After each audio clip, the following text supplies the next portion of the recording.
Magandang gabi po sa ating lahat. Narito po ang aking panukalang papel na may pamagat na pagtataya sa level ng kasanayan sa Filipino na mga guro sa mga IP schools tungo sa programang pagsasanay. Bilang kaligiran ng pag-aaral, ang pangunahing layunin ng pagtuturo sa Filipino ay malinang ang kasanayang pangwika ng mga mag-aaral. Mahalagang magsimula muna ito sa isang guro na may kakayahang magturo at kailangan ng kanyang epektibong estratehiya sa pagsasakatuparan nito. Mahalaga ang papel ng guro sa pagkatuto ng wika, lalong hanggat sa antas ng elementarya tungo sa sekundarya. Mahalagang magkaroon ng sapat na kasanayan ng guro upang maging epektibong guro ng wika, lalong higit sa Filipino. Sa ilalim ng K-12 program, nakasentro ang Filipino sa layuning malinang ang kakayahang komunikatibo, reflektibo o mapanuring pag-iisip, pagpapahalagang pampanlitika ng mga mag-aaral, sa pamamagitan ng mga babasahin at teknolohiya tungo sa pagkakaroon ng pambansang pagkakailanlan, kultural na literacy at pagpapatuloy ng pagkatuto upang makaagapay sa mabilis na pagbabagong nagaganap sa daigdig. Sa mga pagsusuri ni Villanueva 2020, karamihan sa mga pag-aaral ng mga patungkol sa pagtuturo ng Filipino ay nakapokus sa mga pondo o input ng edukasyon. Lumalabas na mas kaunti ang pagsusuri o pag-aaral ukol sa kinalabasan ng pag-aaral ng mga mag-aaral sa aspeto ng wika. Ang mga nabanggit na research gap sa pag-aaral ay nagbibigay diin sa pangailangan para mas malalim na pag-aaral upang mapabuti ang kalidad ng pagtuturo ng Filipino sa elementarya at paging sa sekundarya. Ang mga ito ay naglalayong magiging gabay sa mga guro, mga institusyon at mga gumagawa ng programang pagsasanay upang mas mapabuti ang kalidad ng edukasyon, lalong higit sa pagturo ng Filipino para sa mga mag-aaral. Para sa review ng pag-aaral at literatura, unang-una ay ang pagtuturo ng asignaturang Filipino. Sa paglipas ng panahon ay naging mas malaki ang kahingian sa mga guro sa pagtuturo ng ika-21 siglo at sa hinaharap nating globalisasyon. Ang kahingian na mamaster ang kasanayan ng ika-21 siglo sa pagtuturo ay kaakibat ang kasanayan na di matatawaran ng mga guro na magiging susi sa tagumpay ng mga mag-aaral. Ang kakayahang makipagtalastasan o kakayahang komunikatibo ng isang guro ay labis na makatutulong upang maging epektibo ang pagtuturo at pagkatuto ng mga mag-aaral. Kakayahang komunikatibo. Bilang guro ng wika, inaasahan na tayo ay nagtataglay ng kasanayang komunikatibo na siya magiging daan upang maging epektibo nating maisagawa ang pagturo sa klase. Ayon kina Canale at Swain 1980, may sapat na component o sangkap na kailangan upang matutunan ang pagiging epektibo sa komunikasyon. At ito ay ang linguistiko, sociolinguistiko, pragmatic at strategic at diskursal.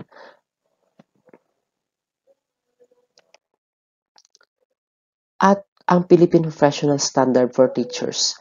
Ang mga guro ay may mahalagang papel sa pagbuo ng bansa, lalong higit sa pagpanday ng mga mamamayan nito. Sa pamagitan ng mga dekalidad ng mga guro, maring bumuo ang Pilipinas ng mga mamayang holistikong punong-puno ng pagpapahalaga, nagtataglay ng mga kasanayan sa ika-21 siglo at may kakayahang isulong ang bansa sa pag-unlad. Sa pagdaan ng maraming panahon ay marami ang naging reforma sa sistema ng edukasyon sa bansa.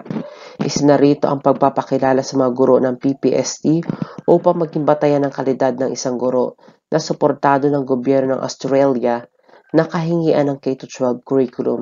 Ito ay bunga pa rin ng pagbabagong dulot ng iba't ibang pambansa at pandaigdigang balangkas tulad ng K-12 reform at ang ASEAN integration, globalisasyon at ang pagbabago ng katangian ng mga mag-aaral sa ika-21 siglo ay nangangailangan ng pagpapabuti at kakayahang umangkop ng edukasyon at isang panawagan para sa muling pagbuo ng makabagong pamantayan para sa mga guro. Kahingian ng bubuing pagsasanay, lalo higit sa DepEd, ang pagkakahanan nito sa pamantayan ng PPST upang maging epektibo at garantisadong papakinabangan ng mga guro. Narito ang balangkas konseptual ng aking pag-aaral. Gumamit ako ng IPO. Sa kahon ng batayan ay makikita ang profile ng mga guro na nagtuturang Filipino batay sa mga sumusunod. A. Bilang ng mga taon sa pagtuturo ng asignatura. B. Bilang ng pagsasanay na nadaluhan hinggil sa wika. C. Dialektong ginamit sa tahanan. Narito rin ang komunikatibong kasanayang pangwika ng mga guro ayon sa una, kakayahang linguistiko. B. Kakayahang sosyo-linguistiko. C. Kakayahang pragmatic at strategic. D. Kakayahang diskursal. At ang daras sa mga guro sa pagtuturo ng Filipino bilang kanilang pangalawang wika. Sa kahon ng proseso nakapaloob ang talatanungan at mga istatistikong pamamaraan na gagamitin sa pananaliksik. At sa kahon ng kinalabasan ay ang pagbabalakas ng programang pagsasanay kaugnay na pag-aanalisa ng mga datos. Narito naman layunin ng aking pag-aaral. Ang mga sumusunod ay layunin ng pag-aaral. Mataya ang profile ng mga guro nagtuturo ng Filipino batay sa mga sumusunod. Una, bilang ng taon sa pagtuturo ng asignatura. B. Bilang pagsasanay na nadulan hinggil sa wika at dialektong ginagamit sa tahanan. Pangalawa, malaman ang komunikatibong kasanayang pangwika ng mga guro ayon sa kakayahang linguistiko, kakayahang sosyo-linguistiko, kakayahang pragmatic, strategic, at kakayahang diskursal. Pangatlo, malalaman ang daras sa mga guro sa pagtuturo ng Filipino bilang kanilang pangalawang wika. At pang-apat, makakalikha ng programang pagsasanay sa mga guro na nagtuturo sa IP School tungo sa kalinangan at kasanayan sa pagtuturo ng Filipino. Ang kahalagahan ng pag-aaral na ito sa mga guro, mabigyan ng pagkakataon ng mga guro na maging mahusay sa pagtuturo ng Filipino lalo na sa antas elementarya na mas mapatibay ang pundasyon ng pag-aaral at pagkatuturo ng wika.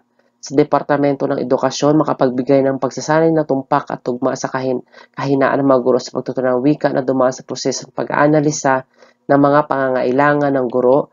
Sa mga state colleges and university, makapaghubog ang mga departamento at kolehiyo ng pagtuturo ng mga gurong may sapat na kakayahan na magturo ng iba't ibang disiplina, lalong higit sa antas elementarya na napaka-importanteng pundasyon ng pagkatuto ng mag-aaral, maiangkop ang mga syllabus sa nagbabagong panahon sa aspeto ng pagtuturo. Saklaw at limitasyon ng pag-aaral. Ang pananaliksik na ito ay nakatuon sa pagtataya sa mga level ng kasanayan sa Filipino at danas sa mga guro sa mga IP school tungo sa programang pagsasanay. Ang magiging kalahok sa pag-aaral ay ang 21 parang elementarya sa Samarika na kinabibilangan ng Sablayan, Magsaysay, Rizal at Calintan area sa Lawigan Occidental Mindoro, Rehiyon, Mimaropa. Disenyo at metodo ng pag-aaral. Ang pag-aaral ay gagamit ng mixed method na pinagsamang kwantitatibo at kwalitatibo. Layunin ng paggamit ng mixed method ay upang makabuo ng isang matatag na paglalarawan at interpretasyon ng datos. Mas mauunawaan ang resulta ng kwantitatibong bahagi ng pananaliksik o mauunawaan ang mas malawak na paggamit ng mga maliit na sample na natuklasan sa kwalitatibong pag-aaral. Lugar at kalahok ng pag-aaral. Isasagawa ang pag-aaral na ito sa IP School sa Samarika area. Ang mga kalahok sa pag-aaral ay ang mga guro na nagtuturo sa paaralan na pinapasukan ng 8 tribo ng Mangyan. Sa Occidental Mindoro, particular ang tribo ng Tao Buhid at Buhid. Instrumento ng pag-aaral. Sa pangalap ng datos para sa pag-aaral, gamit ang mananaliksik ng talatanungan at pakikipanayam na bahaging nakabalangkas. Ang mananaliksik ay sasaguni sa mga eksperto para sa validity ng nilalaman ng instrumento at reliability. Kukonsulta rin ang mananaliksik sa isang external validator o expert upang masigurado ang kalidad ng mga katanungan. Mga hakbang o pamamaraan ng pag-aaral. Bilang bahagi ng proseso at umaalinsunod sa protocol ng etika ng pananaliksik, ang mananaliksik ay kukuha ng pre-prior informed consent mula sa NCIP at DepEd. Sa pamagitan nito, maisasaalang-alang ang kaligtasan ng mananaliksik, maglalang iba't ibang schedule sa panayam ang mananaliksik upang mabigyan ng sapat na oras na madama, mapahalagahan at may angkop ang sarili sa lugar ng pag-aaral. Bago obserbasyon at pakipanayam ay magsasagawa ng pagpapabatid sa mga kakapanayamin bago ang panayam. Isasagawa ito upang matiyak ang makukuhang datos ay may katotohanan. Kukuha ng video at larawan ng may pahintulot ng mga kasangkot sa pag-aaral. Ang panayam ay isasalin sa anyong pasulat pagkatapos na ito ay maisagawa upang makakolekta ng mga datos gagamit ang audio tape recording at field notes. Sa pamagitan ng paggamit ng audio tape, mapagtutuunan ng husto ng mananaliksik ang buong usapan. Maraming salamat po sa pakikinig.